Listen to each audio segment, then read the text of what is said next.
Hey guys, welcome back to my 5-part series where I teach you all of the fundamentals and crochet basics for beginners. In episode 1, I taught you how to hold your hook, how to hold your yarn, how to slip knot, and how to chain. In episode 2, I showed you how to single crochet and half double crochet, and in episode 3, I showed you how to double crochet. And now in episode 4, I'm going to teach you how to crochet into the front loop and the back loop. So let's get into it. To recap the last couple of videos, I have the chain here. I did a single crochet in this first row, a half double crochet, and then a double crochet here. So if you don't know how to do those, be sure to check my first couple of episodes, episodes 1, 2, and 3. But in this one, I'm going to show you what it means to make a stitch into the front loop and the back loop. So as I've discussed before, when you look at the top of your stitches here, they make a V.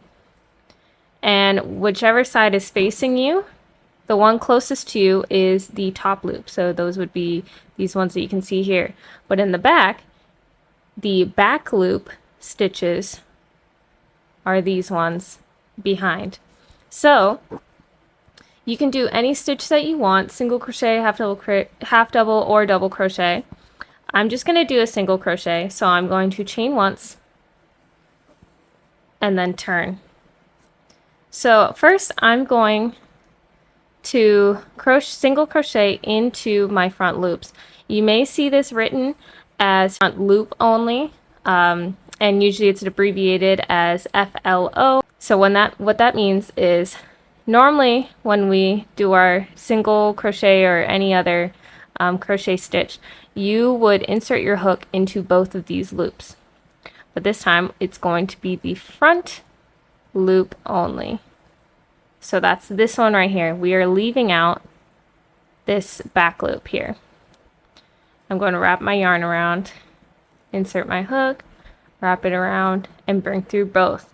That is just a single crochet through the front loop. So I'll do that again. Inserting my hook into the front loop only. I'm leaving out this back stitch. This is what it would look like if I had both on. See, I have 3 different loops on my hook. I only want the 2 since I'm doing front loop only. And then I would just single crochet like normal. So that is the front loop stitch. And you'll see as you work down the row more, you'll see that it kind of sticks out a little bit since it'll stick out in the back because you're not doing these back loops. So you have a nice seamless finish here, but as we'll see I'll show you when I finish this row, is that these back loops are going to be sticking out more. And you can do different designs with that, or it might be useful for a certain pattern if you're making amigurumi, that it might call for front and back loop stitches.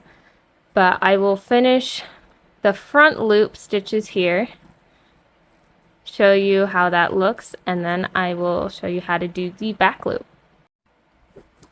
Okay, so I have finished the front loop only stitches here. I've done 2 different rows. So you can see here these little lines. These are those back loops that we skipped. And then on the other side, it repeats. So those are the back loop stitches that we skipped. And it creates sort of a different texture and a different pattern. So, you can see the difference here. This is smooth on both sides, and you don't have this, line stitching here. So, you can experiment with it, see if you like the back loop stitches. Just say you're making a washcloth and you're just continuing this pattern. If you wanted something a little bit more intricate, because these stitches here can be kind of plain, but this adds a different texture and a different pattern. So I'll show you the same exact thing. I'm sure you guessed that the back loop is exactly what we just did, but with the back loop instead of the front loop. So I chained 1, and then I insert my hook into, you guessed it, the back loop.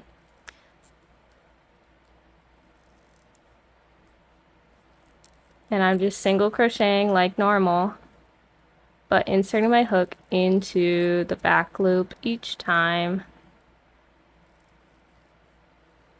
And of course you can mix up the stitches too. You don't have to do single crochet. You could do half double crochet like I am here, or double crochet like that. It doesn't have to just be single crochet, but you can see that it has the same exact pattern here where it leaves these little line stitches here. So you could do front, you could just alternate with front and back loop. Just keep practicing with it because sometimes, especially if you have a tricky yarn that it's not as easy to see the individual stitches and loops like this one, sometimes it can be a little bit harder and you might accidentally grab both the loops. So just make sure you're paying attention because it will show up. If you were to put your hook into both the loops here, of course it would leave out that stitch, so you would be able to see it in your pattern. It might be kind of easy to spot depending on your yarn. So just make sure you're paying attention as you're going and that you would do the front loop and back loop every time if that's what the pattern calls for.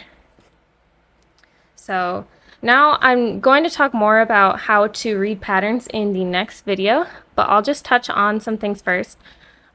So abbreviations are a big thing in reading crochet patterns.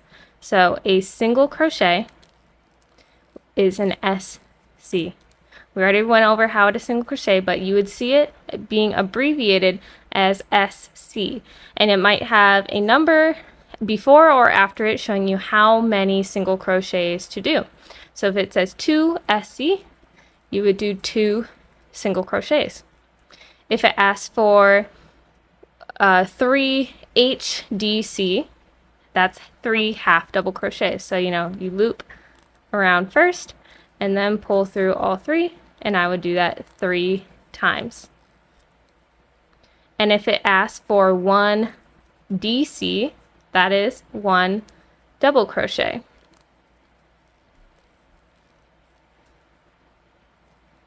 Sometimes you may accidentally pull through 3 loops, just like the half double crochet like I did here. I'm just going to insert my hook back over it once more and get my yarn lined up again like that, and then wrap around. So I accidentally pulled my hook through, but you can just reverse that or just pull out the stitch entirely and restart. So that's how you would read those basic stitches. And then if it asks for an FLO, maybe you're doing a single crochet, so it would say 3 single crochet in FLO, then you would do the front loop only, and you would do 3 of those. But if it asks for 2 single crochet in back loop, or BLO, then you would do the back loop. And that is the beginning of how you start to read your patterns. So stay tuned for next video where I will show you how to do a magic ring and then more about reading patterns.